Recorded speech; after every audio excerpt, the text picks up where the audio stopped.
What's up, family? Welcome back to Out of the Darkness. I am Q. Guys, we gotta wake up.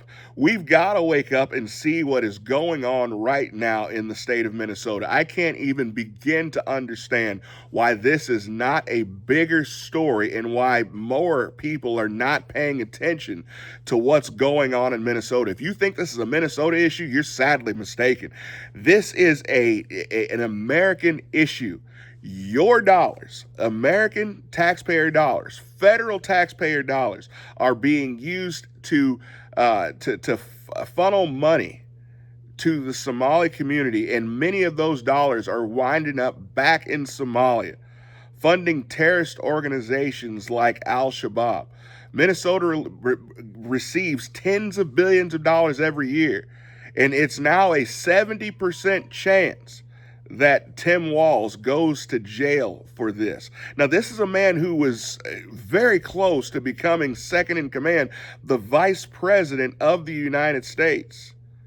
This is a man that the thing I can't quite understand, think about this. There had to have been vetting that was done by the Kamala Harris campaign. Had to have been. So what it tells me is that either they are completely incompetent, which I could possibly believe after spending $1 billion on a losing campaign, but I lean more to the fact that they were complicit in this. It is clear now that either the money has been, well, we know the money that was misused was being funneled back to the Democrat Party. We understand that.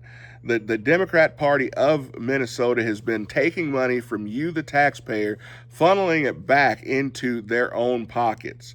This system has been clear. I lived there. I watched it.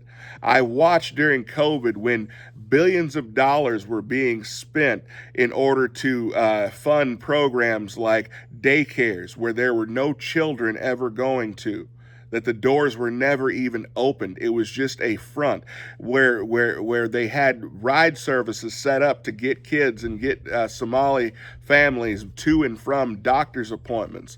And they never documented a single ride, yet the state of Minnesota was pumping money to them. We're now over $8 billion that have been stolen from the taxpayers of America. These are your dollars. And Tim Walz stands up defiant, even after it has been proven. Affidavits have been signed that whistleblowers that brought this to the state's attention were shut down and even fired from their jobs simply for saying, there's a problem here. It goes even deeper that during COVID, the Feed My Children program that funneled hundreds of millions of dollars in COVID funding for feeding Somali children that were less privileged, who normally would have been fed at school. They took hundreds of millions of dollars and never fed a single child. When those people were brought to trial, they were found guilty. You can look this up. They were found guilty by a jury of their peers.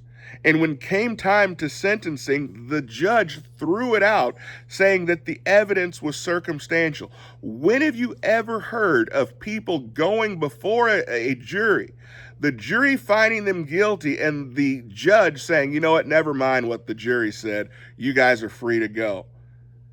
During that time, there was also affidavits signed and stories of people in the Somali community finding the addresses of jurors and offering them bags of cash to find the folks not guilty. Guys, there is a whole criminal enterprise going on with money winding up in Somalia in the hands of terrorist organizations.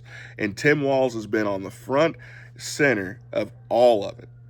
Tim Walz is going to be tried for this. Tim Walz is going to jail for this. We need to pay closer attention, because if Tim Walz gets away from this, blue states all over the country will continue their campaigns, and they will continue to siphon money from the American people.